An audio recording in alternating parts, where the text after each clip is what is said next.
Beamy Alice landed a manager role at a corporate marketing firm about a year back. It wasn't a top-tier place, but it was respectable, good enough to make a real difference. My predecessor was an old-school guy who probably thought diversity was having both coffee and tea in the break room. The whole department had this stale, dusty energy. A real boys' club vibe, but the quiet kind. The kind where men just naturally assume their voices are more important. I walked in on my first day ready to change things. My mission was to build a truly progressive, inclusive, and forward-thinking team. A safe space where female creativity could finally flourish without being shut down by male ego. First order of business: meetings. I implemented a new structure. Women would be given the floor first to present ideas. Men could speak afterwards to add support or ask clarifying questions. No more interrupting. No more dominating the conversation. Some of the guys looked a bit confused, but they went along with it. They knew a new sheriff was in town. The women seemed relieved. I could see the gratitude in their eyes. Finally, someone was on their side. The team was a mix of people.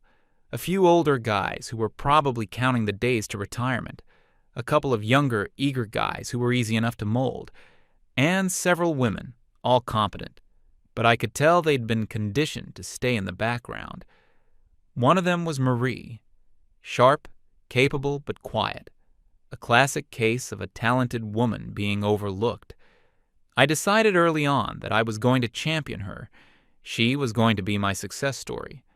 Then there was Joshua. He was the department's lead graphic designer. Been there for years, apparently. From the moment I met him, something felt off. He was quiet. Not shy quiet, but watchful quiet. He sat in the corner of the office, headphones on most of the day, just churning out work. And the work was good. Annoyingly good. Technically perfect, clean, always on time. But it was the way he operated that set off all my alarms. He never participated in office chatter, never joined for after-work drinks, never expressed a strong opinion on anything. This wasn't humility. This was a fortress. It was a classic display of passive-aggressive, toxic masculinity, the kind that refuses to engage because it believes it's above everyone else. He was an island, and his silence was deafening. It was a subtle, constant rejection of the new, collaborative culture I was trying to build.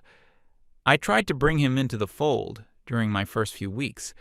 In a team meeting, I asked him directly, "Joshua, what are your thoughts on how we can make our design process more inclusive?" He just looked up, blinked slowly, and said, "My process is to deliver the best possible product based on the brief provided by the client." The whole room was silent. It was such a sterile, dismissive answer. He was completely sidestepping the point. I told him that inclusivity was about more than just the final product. It was about the journey. He just nodded. "I understand." But he didn't. That was the problem. He was an artifact of the old ways, a ghost in the machine. The other guys would at least try to play along. They'd nod and use the right buzzwords. They learned fast. Joshua didn't. He just did his job with this infuriating, quiet competence. A few months into my tenure, a huge project came in. A total rebrand for a major client. It was a big deal. High stakes, high visibility. The core of the project fell on design, which meant it fell on Joshua. I managed the project, of course. I coordinated everything. I interfaced with the client. I tried to get Marie involved in the creative direction, but the client was specific about wanting the style that was clearly Joshua's signature. For weeks, he was a machine. He worked late. He anticipated problems before they happened. He turned complex client feedback into brilliant design solutions overnight. I had to admit, the guy was a workhorse. But I saw it for what it was, a massive ego trip, a way for him to prove that he, the lone male genius, didn't need a team. He didn't need my new culture. He just needed his computer. The final presentation to the client was a massive success. They were ecstatic. They praised the new branding up and down, calling it visionary. My boss, the director of the company, was on the call. He was thrilled. After the client signed off, we had a company-wide meeting to celebrate the win. This was my chance. I stood up in front of everyone. I talked about the hard work, the long hours, the collaborative spirit. Then I said, I especially want to give a massive shout-out to Marie, who really stepped up and led the creative vision on this project. Her leadership was instrumental. I smiled at Marie. She looked like a deer in the headlights. Her face went pale.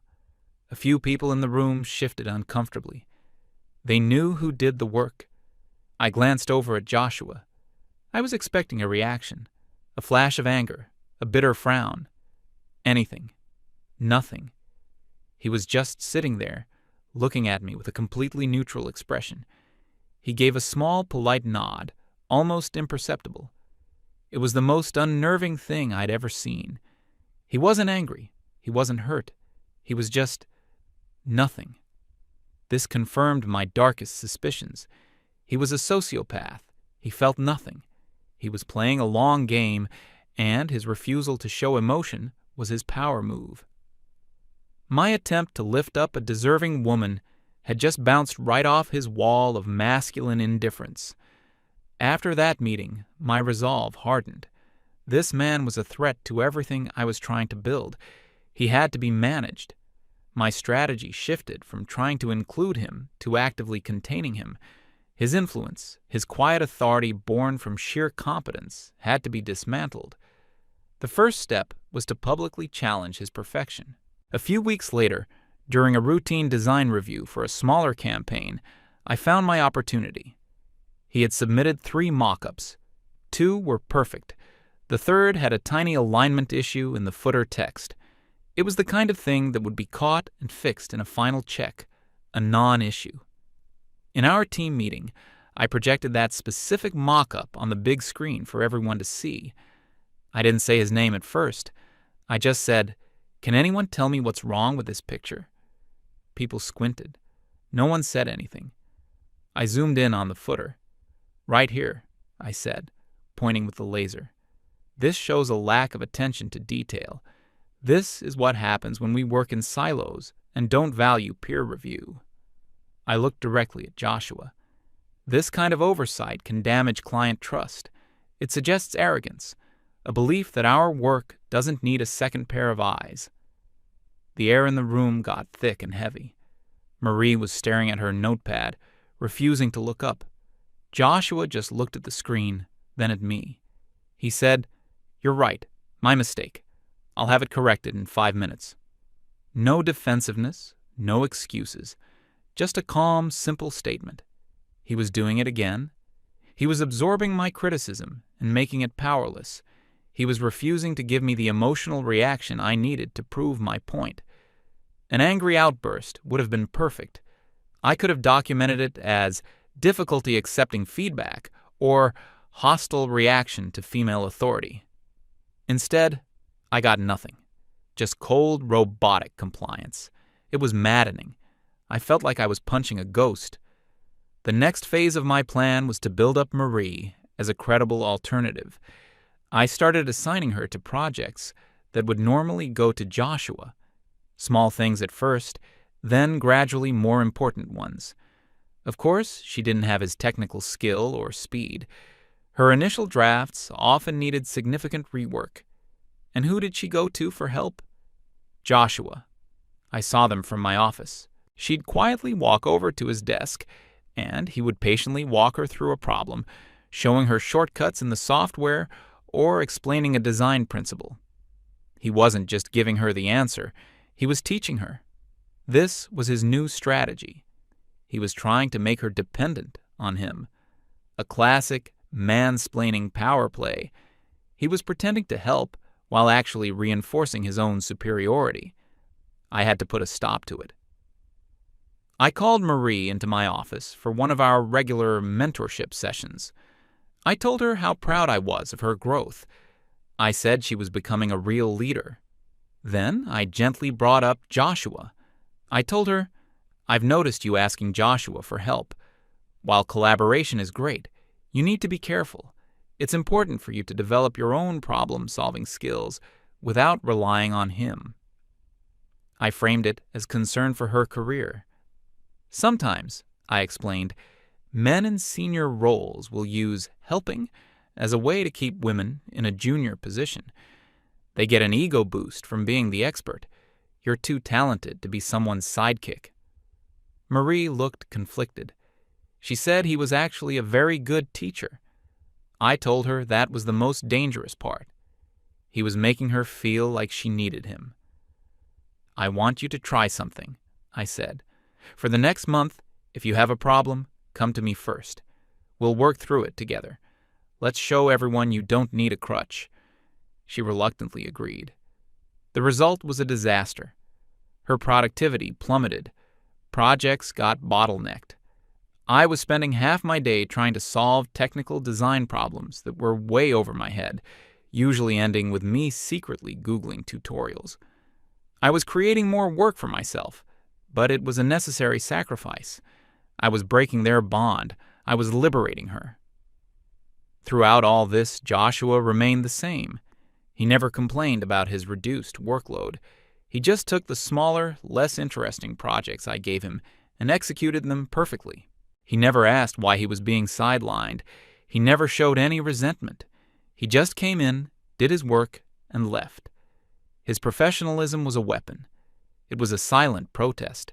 It was an accusation. Every perfectly completed minor task he handed in felt like a judgment on my management. The tension was escalating, even if I was the only one who seemed to feel it. I started documenting everything. I created a private file on him. Refuses to integrate with team culture. Displays a pattern of uncommunicative and non-collaborative behavior. Subtly undermines the authority of female leadership through passive resistance. The file grew. It was all subjective, of course. I had no hard evidence, no emails with angry words, no missed deadlines, no public outbursts. All I had was his silence. But I knew what it meant. The breaking point came about 6 months after I started. The director called me into his office. He had a report from HR, an anonymous one. A complaint had been filed about department morale. It mentioned a climate of favoritism and unclear project ownership. It didn't name me. It didn't name Joshua. But I knew. It was him. He hadn't been silent at all. He had been plotting. He had gone behind my back to HR. This was the escalation I'd been waiting for. He had finally made a move. The director told me to keep an eye on things and make sure the team felt supported. He was a typical non-confrontational corporate type. I left his office with a cold fire in my stomach. The gloves were off. If he wanted to play dirty, I would show him how the game was played. I decided it was time for a direct confrontation. No more subtlety, no more managing from a distance. I needed to get him into a room and force him to show his true colors. I needed a reaction I could document. I sent him a meeting invitation for the end of the day. Subject: performance review and future expectations. Just the two of us. He accepted it within minutes. No questions asked. He walked into my office right on time and sat down. He didn't look nervous. He looked like he was there to discuss the weather. I closed the door. I started by laying out my vision for the department: collaboration, communication, mutual support. Then I told him he was failing on all fronts. I used all the keywords from my secret file. I told him his passive attitude was creating a drag on the team's energy. I said his refusal to participate in the new culture was being interpreted as hostility. I accused him of being a lone wolf in a team-oriented environment. I laid it on thick, watching his face for any crack in the facade. Nothing. He just sat there, hands resting on his knees, listening patiently. I got more direct. I feel like you are actively trying to undermine my authority. He blinked. Why would you think that? His voice was calm, even. Your silence, I shot back. It's a form of protest. You disapprove of my changes, and instead of voicing your concerns like an adult, you hide behind your work and your headphones. He was quiet for a moment. Then he said, I have never been given any negative feedback on my work. I complete all my assigned tasks on time. I have helped every colleague who has asked for my assistance. My only goal here is to do my job to the best of my ability. It was the perfect corporate drone answer, an answer designed to be recorded. It was a shield. I realized I was getting nowhere. I had to up the stakes. I leaned forward and lowered my voice. Let me be very clear, Joshua. Your performance is not the issue. Your attitude is, and I am putting you on notice. I am strongly considering placing you on a formal performance improvement plan. A PIP, the corporate kiss of death. It was a direct threat to his career. This had to get a reaction, a flicker of fear, a flash of anger, something. He met my gaze. His expression was completely unreadable. He held the eye contact for a few seconds. Then he said, with no emotion in his voice at all, I understand. Just that. 2 words.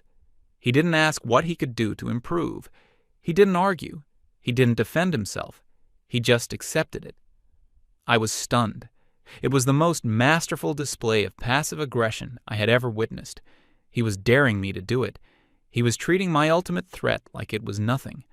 I dismissed him, my mind racing. He had won this round.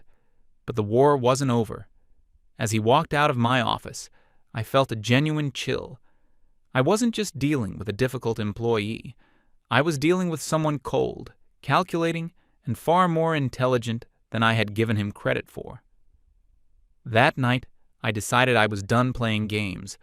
I would build a case to get him fired. It would be difficult without a paper trail of actual mistakes, but I would do it. I would document every interaction, every perceived slight, every moment of non-compliance. I would turn his silence into a weapon against him. I had no idea that he had just had the exact same thought.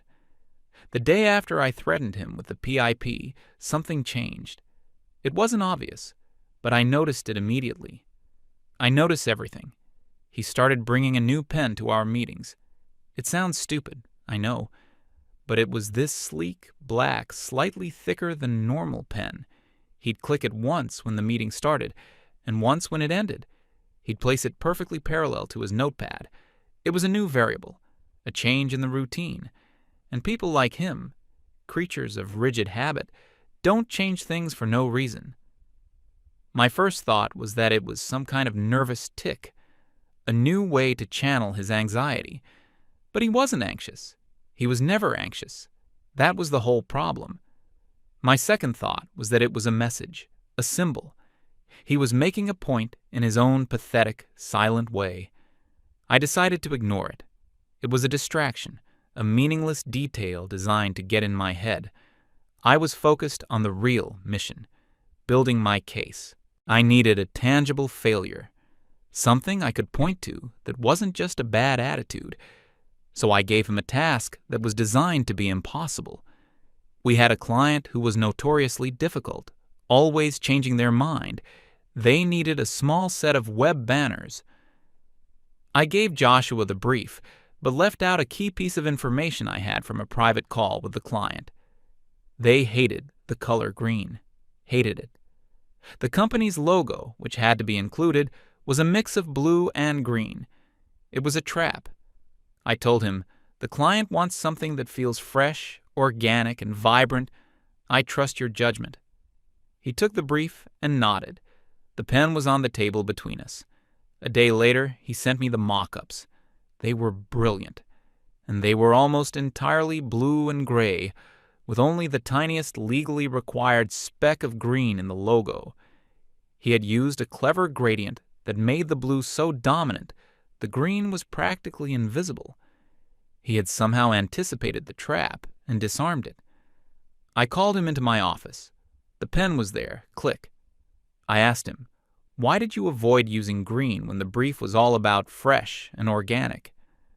He looked at me calmly. I reviewed their past marketing materials and their public brand guidelines. They have a documented institutional preference for blue palettes and have not used green as a primary color in any campaign for the last 5 years.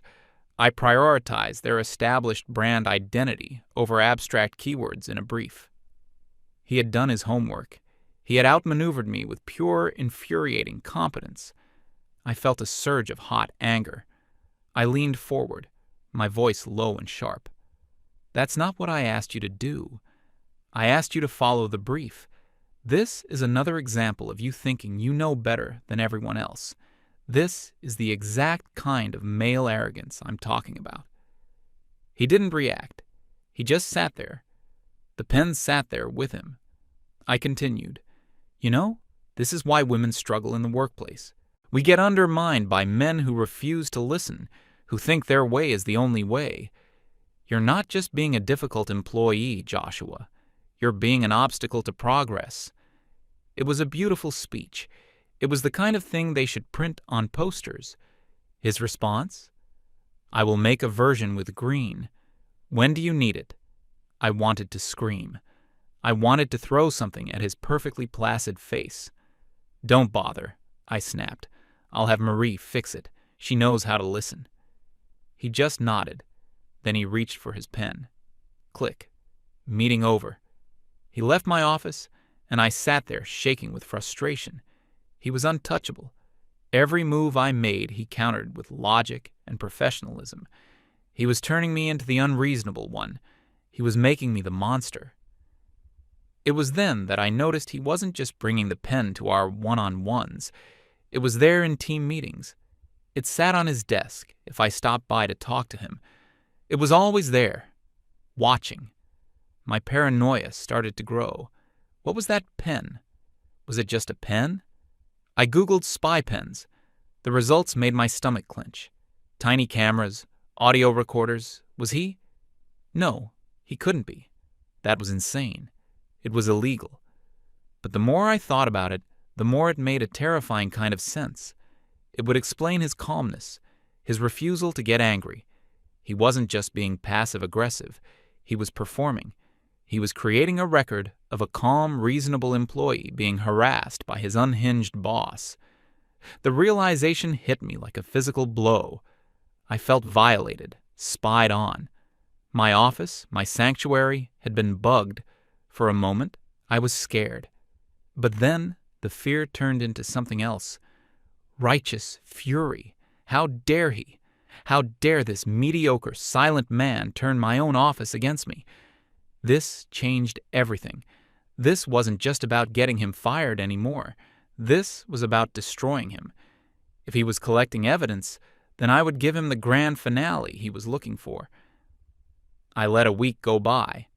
I was cordial. I was professional. I let him think he was safe. Then I scheduled the final meeting. I invited him to my office, and this time I also invited the head of HR, a woman I'd gotten along with quite well who was very receptive to my diversity and inclusion initiatives.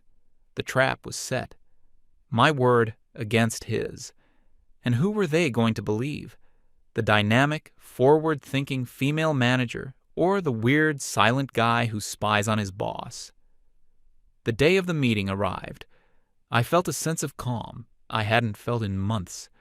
It was the calm of knowing you are about to win. Joshua walked in first. He sat down in the same chair as always. He placed the pen on the table. Good, I thought.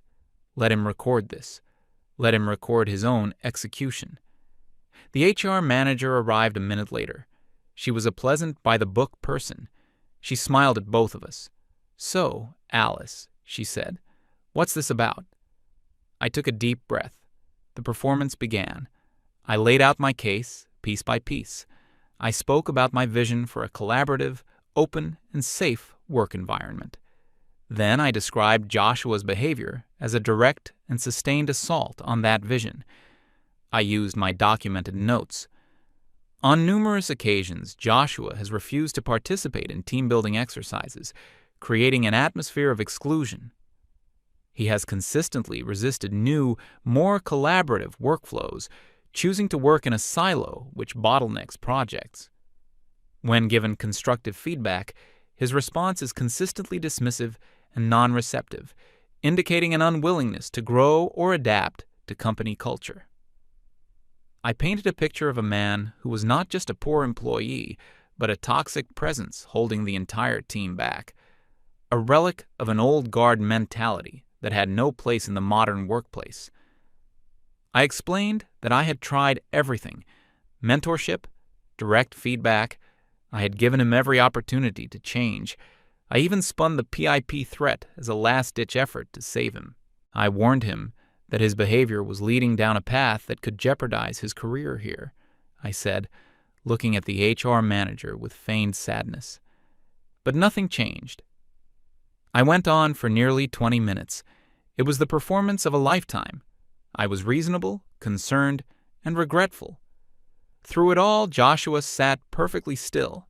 He didn't interrupt. He didn't even flinch. He just watched me.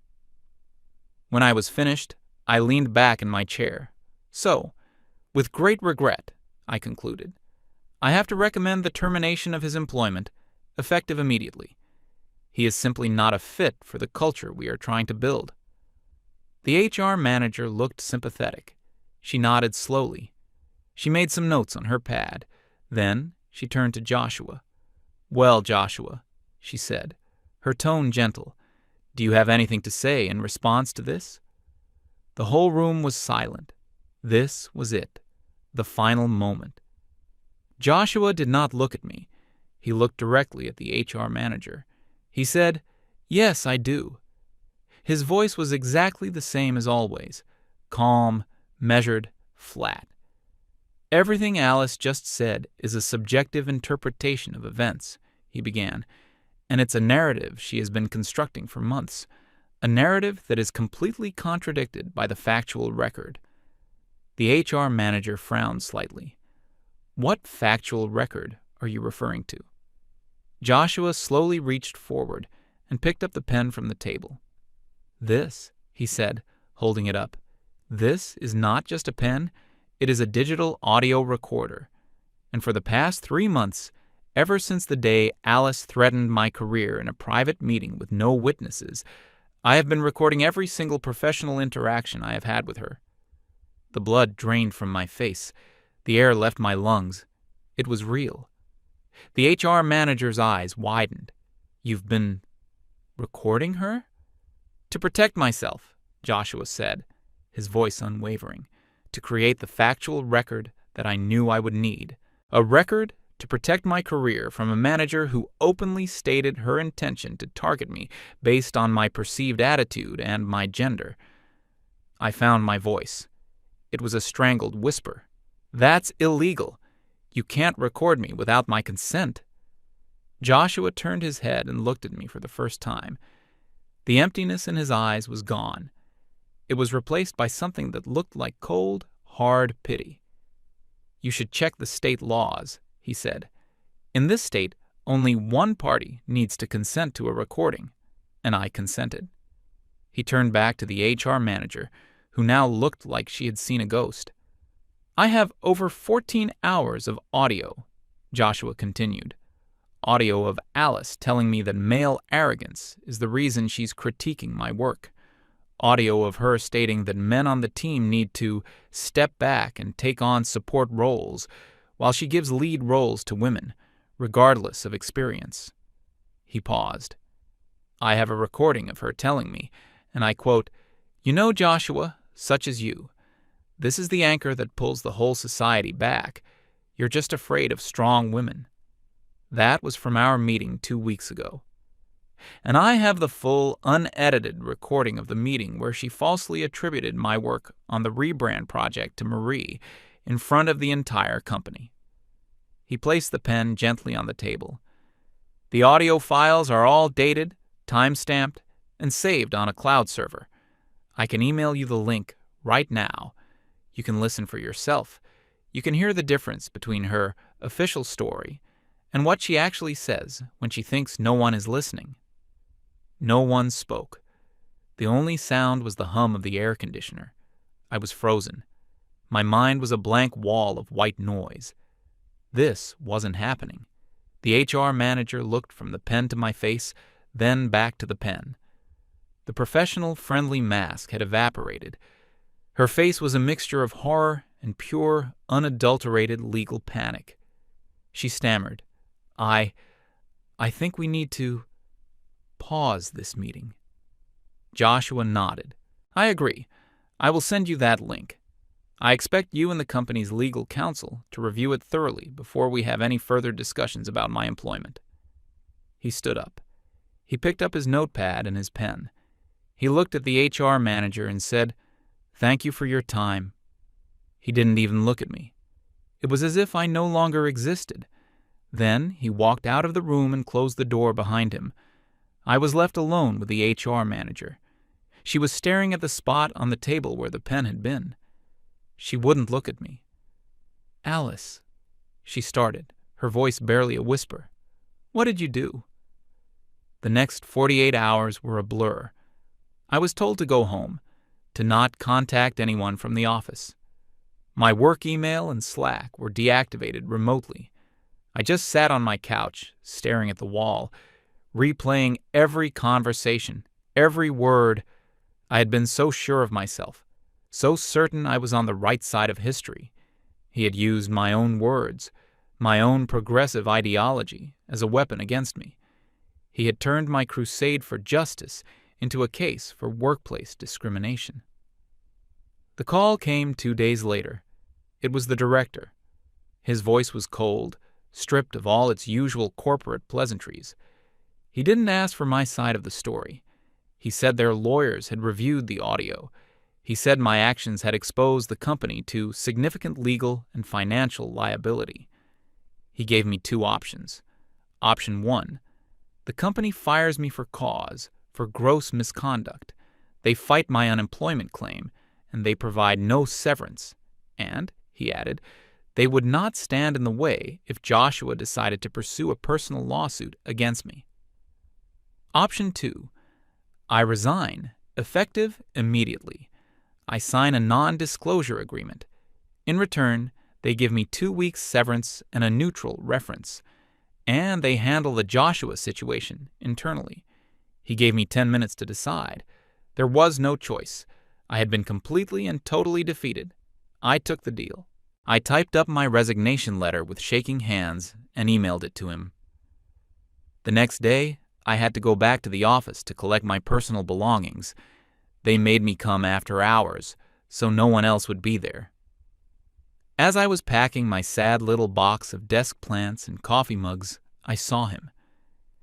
Joshua was still at his desk, working late under the glow of his monitor. The director was standing next to him, looking over his shoulder at the screen. They were talking quietly, and the director laughed at something Joshua said. Then he patted him on the shoulder, a gesture of respect, of camaraderie. He was no longer the quiet guy in the corner. He was the man who had slain the dragon. I slipped out a side door. I didn't want him to see me. I never saw any of them again. I lost my career, my reputation, my self-respect. And he did it all without ever raising his voice. He just listened. And he pressed record.